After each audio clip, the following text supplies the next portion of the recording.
Alors, je n'ai pas vécu de conversion extraordinaire. J'ai grandi en recevant une éducation catholique et puis lorsque j'ai pris vraiment conscience de ce que c'était et que j'avais la liberté de continuer à pratiquer, j'ai continué.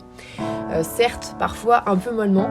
Alors j'ai eu une enfance un petit peu difficile, mais Dieu m'a toujours accompagnée dans les difficultés et Dieu m'a donné dans les épreuves une certaine consolation, dans le sens où j'avais l'impression de pouvoir le sentir très facilement.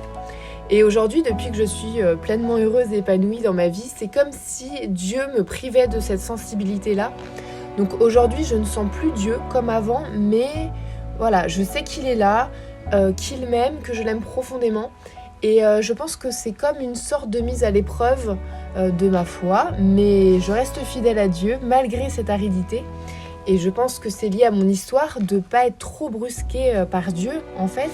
Il me laisse la possibilité de m'approcher de lui tout doucement, à pas de fourmis, parce que voilà, j'ai beaucoup de mal à faire confiance dans ma vie. Et c'est pareil pour Dieu, j'ai du mal à m'abandonner à lui. Et j'apprends à le connaître malgré cela parce que lui s'adapte. Il se fait tout petit, il ne force rien.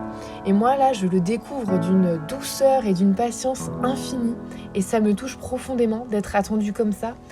Je me sens profondément respectée.